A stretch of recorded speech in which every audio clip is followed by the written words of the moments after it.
Justin, it was not hard to see the troubles in the run game this past Saturday.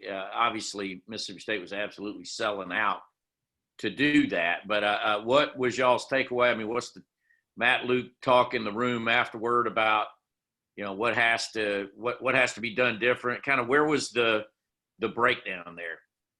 I mean, coming in, we knew they had a good defensive front, and we had to prepare for them very good. I mean, we just got to put it on ourselves as an offensive lineman that we got to just step up and be the team that we got to be.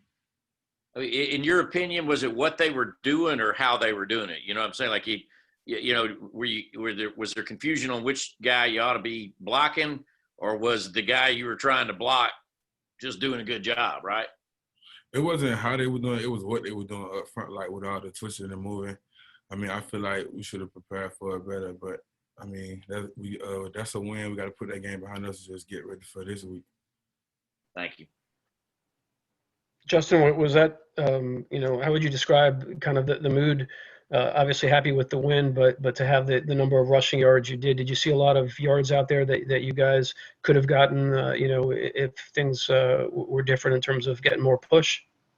Yeah, after watching the tape by myself, I feel like it's a lot we left out there that we got to watch the tape today and clean up as a team, as an offensive line. What does South Carolina's defensive front, look like in terms of, can they present similar problems to you guys? I mean, I haven't looked at them yet, but like previously looking at different games, they got a solid front. Next up, Mike Griffith and Seth Emerson. Yeah, Justin, you had a neck injury last year. I meant to ask you this earlier, but how scary of an injury was that? Can you just talk about just the comeback from that and where you're at right now compared to where you were a year ago dealing with that?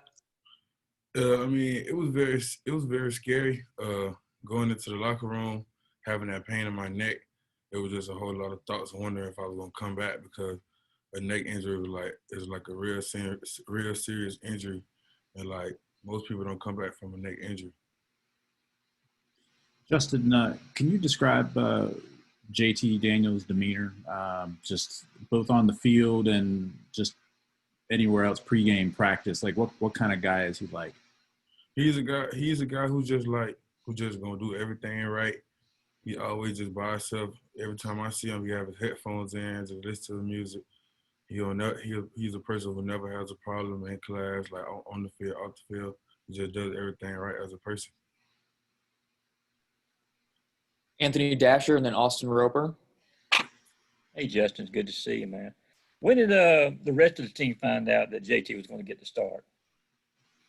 I mean, we didn't find out until the day of, because like during that week, all the quarterback was still rotating, and we didn't find out until like that Saturday before the game. Is that kind of thing where you kind of glad you didn't know, or it doesn't matter? I mean, how does that kind of work? I mean, I'm glad I didn't know, because it was like something we wouldn't have to worry about, because we all rotated with each quarterback every week, so it was nothing new. Sure. Thanks, man. Hey, Justin. So looking at the offense moving forward, obviously, last Saturday we've already talked about the struggles running the ball. Where do you see the potential of the offense, given the fact that JT had such an explosive game passing the ball, even without a good running game? I mean, where do you see kind of like this offense can go from here with JT at quarterback? I feel like the passing game with JT back there now is going to help us open up the run game more than what it has been, because like you got to respect the pass and the run now with the quarterback that we have back there now. Next up, Palmer Toms and then Brandon Sudge. Yeah, Justin, given the fact that you said that it wasn't necessarily how Mississippi State's defensive line was playing, it was what they were doing. How much do you expect defenses in the future to do similar things, stunt-wise and stuff like that? I mean, that's just how football is. Like, if we see a team that has a weakness on defense, our coaches are going to adjust to it the week of that game. Like, most teams are going to just make that adjustment because they see that's like what we struggle with. But it's just our responsibility to get better at that. Hey, Justin, kind of going back over to the offense.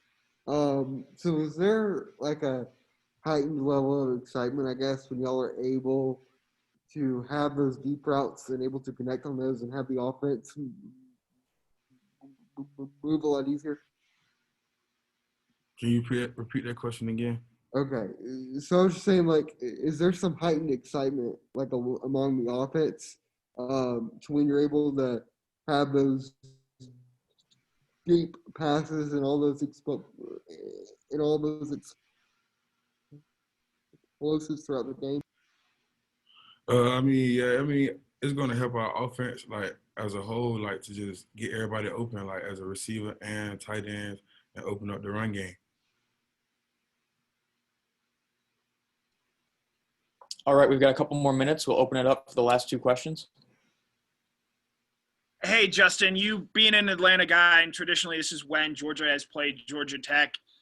Is it weird? How weird is it this year to not be playing them this weekend? Or is it just with everything else going on in the world, you understand it's a casualty and you're just really focused on South Carolina?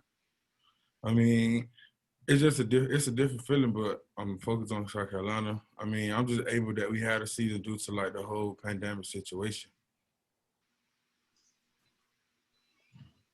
Hey, Justin, with it being, playoff time and GHSA, something you know very well, being a guy from Cedar Grove, how close are you following your Saints right now during the playoff time here? I tried to look at it and look at the five bracket last night. I couldn't find them on there, but I haven't really been following because, like, what I had going on here. I got you. All this stuff. All righty. Thank you, Justin. Have a great rest of your Monday.